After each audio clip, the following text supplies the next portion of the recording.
can't sleep, the navy blue. I know you're up when I see the moon.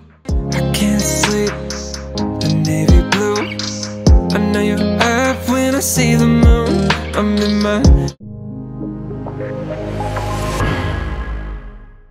What's up, Make Pop Music? It's Austin from Make Pop Music and Austin Hall Audio and Visual, and we are back with another video this week. And this week I wanted to talk about something that is super beginner friendly, but I feel like pretty much anybody could use a refresher course in this, and that is how to EQ a vocal. So in this video we're going to discuss a little bit about what EQ is, when, why, and how to use it, some things that I like to look for when I'm EQing a vocal, of things that might need to be taken away or added, and then we're just going to go ahead and mix a vocal in real time so you can see some of those decisions being implemented. So if you like this video, make sure you like, comment, and subscribe. This video won on a poll on our Instagram, so if you want, you can go follow us at Make Pop Music on Instagram. We're posting tons of content on there now, and we're posting polls to see what videos you all want to see. So if you want your vote heard, head over there. Real quick before we hop in, I do just want to say a very, very quick thank you so much to everybody who has subscribed. We hit 100,000 subscribers this week, and that felt insane. We are literally so grateful and so lucky to get to that point. We never thought it would happen, but thank you so much to anybody who has watched our content on our channel, shared the channel, subscribed, went over to our website and supported us there. If they're part of the Facebook group or the Instagram,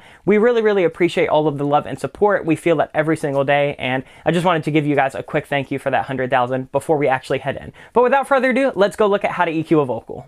All right, so we're in the computer, but before I go in and we start EQing this vocal, I do want to go ahead and give a quick little crash course on what EQ is, kind of when, why, and how to use it, and some things to look for when you're adjusting an EQ. So if you want, there is actually a PDF that you can follow. It's kind of an EQ cheat sheet. We're going to give it away for free. If you just go to the description, it'll be the first link that you can find. Just pop in your email address and you'll get free immediate access to that. And you can kind of download that to help you out with some of the descriptions and definitions and just kind of methods of using an EQ. So if you want to follow that along as you watch this tutorial, it may help, especially if you are a beginner.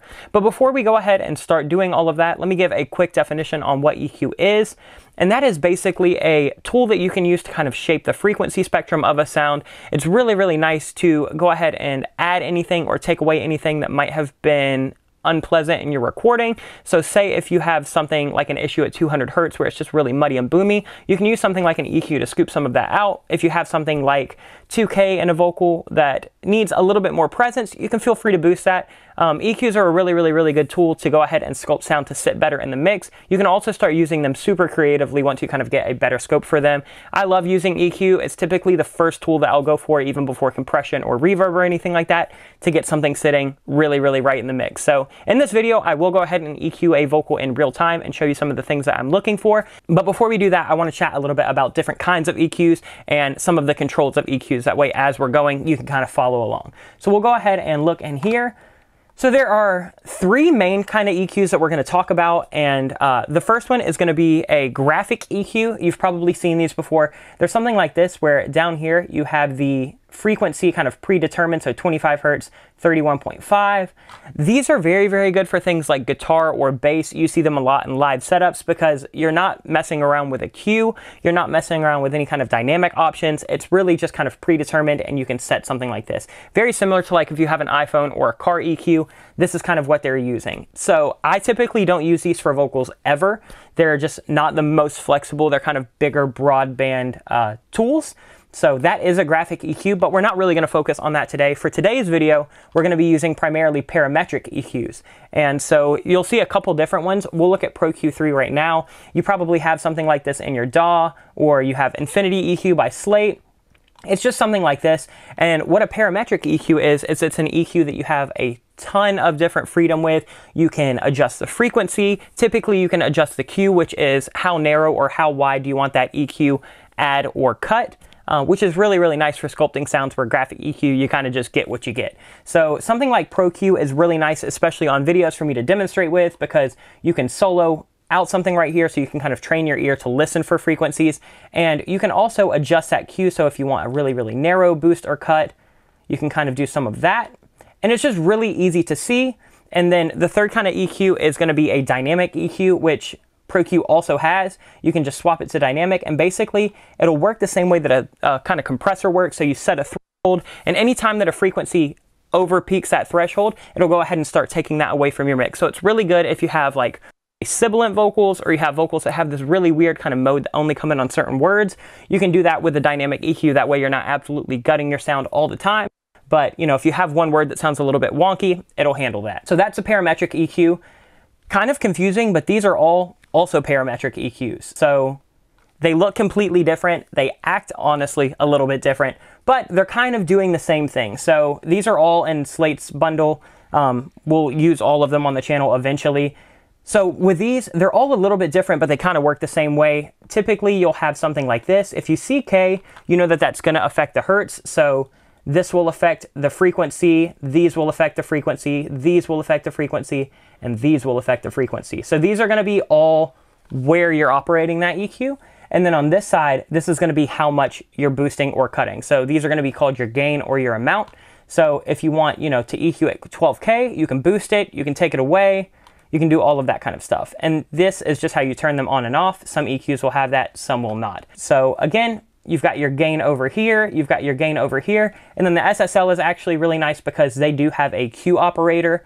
So this is basically going to determine how wide or how narrow that cut is. Very similar to in Pro Q, what something like this is going to do. So the SSL is the only one out of these that has that. If you have anything that ever has this kind of pitchfork looking logo next to it, that's going to be a shelf. A shelf is going to be something that you can use to generally boost or cut high or low end. So it's not just going to completely taper off like a cut will, but it's also not going to have this kind of like bell shape like something like that would. So really nice for if you need to add air, really nice for if you need to kind of do overall balancing act. So if you have something that's just overall too bright, something like this is a little bit more subtle and will kind of roll that off a little bit more naturally than doing a bunch of bell curves. Other than that, if you see something that has high pass or low pass, that's typically where this is going to cut off. So high pass will let anything above, you know, whatever you set this to as the threshold, it'll let that through. So if I set this to 260, anything above 260 hertz is not being affected. It'll cut off everything below that, and then vice versa. So that's pretty much a run and gun definition of different types of EQs and kind of how all the different knobs and adjustments work, just so you can get a little bit of a basic understanding. I just want to make sure that we are all clear on that. If you have any questions, let us know in the description below, and you can download that cheat sheet and that will help you out. Now let's go ahead and actually start working on this vocal, now that we all know what an EQ is, how they work, and kind of how to utilize the tools in them. So let's go ahead and take a listen. This artist is Landon Austin. The song is out. I'll link it in the description if you want to listen. I produced it, and then I also mixed and mastered it at the end. So we're going to go ahead and look at his vocal without any EQ. This has compression, this has de-essing. And let me show it without anything at all. It was actually a really, really, really good vocal take. Sounded something like this. I can't sleep, a navy blue. I know you're up when I see the moon. I'm in my... So I just added the auto-tune, and then I added a little bit of compression with some 1176, and then a 2A. I also have the 73 preamp. Not really something we're covering in this video. And then I have multi-band compression. Kind of similar to that dynamic EQ that we talked about earlier, but it's actually compressing the sound rather than just taking it away. And then we also just have some DS and some deplosive. So with all of that kind of stuff, it sounds like this. I can't sleep, a navy blue. I know you're up when I see the moon. I'm in my... So it's a pretty good vocal. Let me play it in the mix so you can kind of hear it. I can't sleep, a navy blue. I know you're up when I see the moon. I'm in my empty bed. Now we got all the sends on, so it's compressed pretty well. I like where it's generally sitting, but there are some issues that I'm hearing. Number one, there's kind of this buildup in the low end that's a little bit muddy and kind of honky. There's this kind of mid-range and like the 400 to 500 hertz, and I think that we can kind of taper that top end a little bit better so we can still get it bright, but it's not overly sibilant and abrasive and aggressive. So the first thing that I like to do is before a compressor, I like to just go ahead and handle sculpting some of that low end. That way, as it's going into a compressor, it's not going to hit it too hard. Compressors tend to act really aggressively on low end since they take up more headroom. So typically, unless I'm doing something where a compressor needs to come first, I like to just kind of tighten up that low end to make sure that we're not going to get any kind of crazy weird peaks. Generally, what I'll do is I'll put one of these low cut filters around 60 to 80, and that's really just going to get rid of some of this kind of boomy noise. If they hit the mic stand, it'll get rid of that.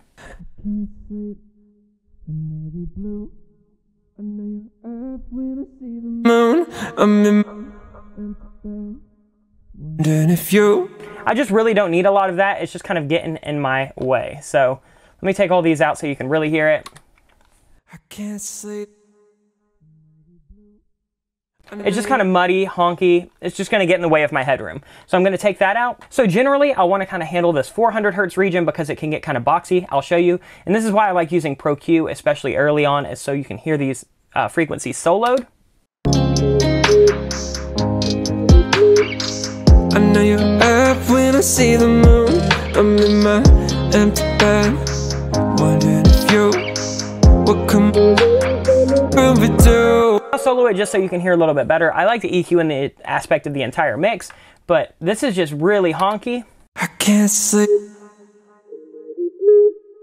I know you're up when I see the moon.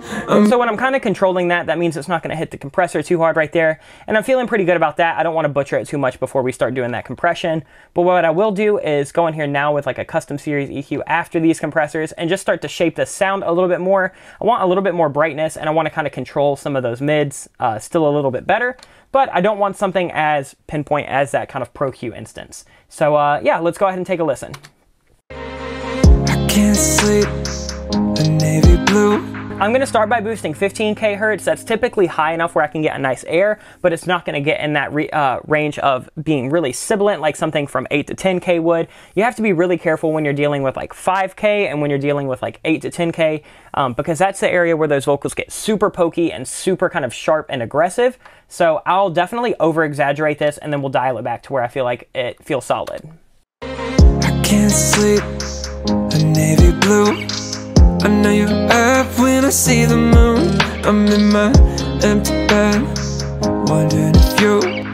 That high boost just kind of lets it pop out of the mix a little bit more, kind of gives it that pop vocal shine, and it just kind of balances out some of those low mid issues just because when you're boosting a frequency, just think of it almost as like a teeter-totter where if you're boosting one thing, it's naturally going to start to pull another down because there's only so much headroom that a sound can take up. So doing that, I tend to like to, you know, start boosting or cutting with the top end first, and then I'll go ahead and sculpt the mids and the low end after that. So I'm feeling pretty good about that. There is this kind of boxy region around 800 hertz that I'm hearing, so I do want to take a look at that. I can't sleep, a navy blue. I know you're up when I see the moon. That's giving us that like kind of telephonic, like it's not super boxy and it's not super nasally, but it's definitely not very appealing. It kind of makes it sit awkwardly out of the mix. So I am going to go ahead and start taking a few dB out of that. I'm in my empty bed, wondering if you would come over if I made room for two.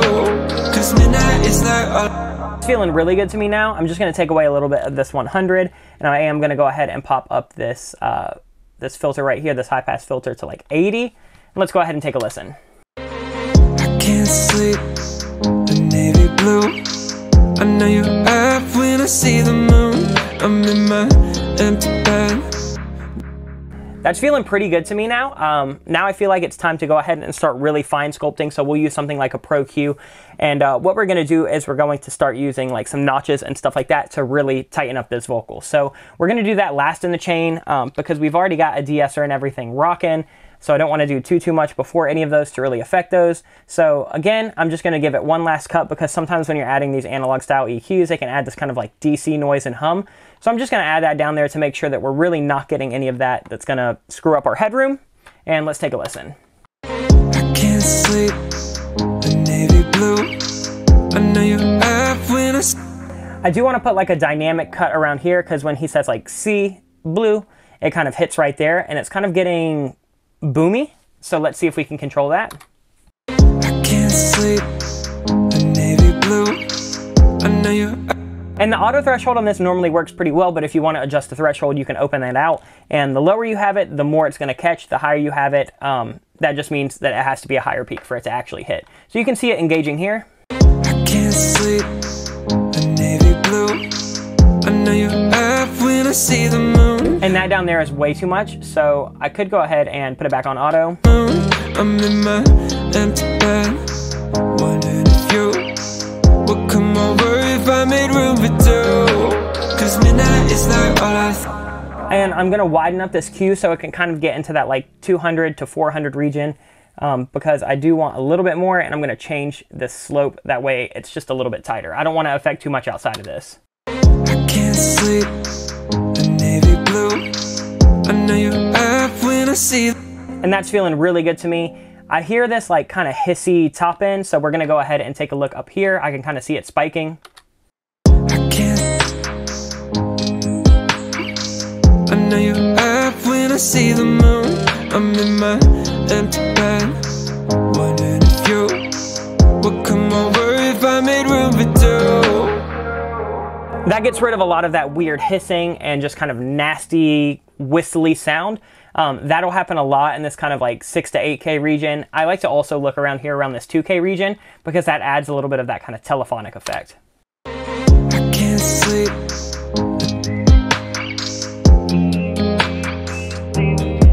I'm in my empty bed, wondering if you would come over if I made room for two.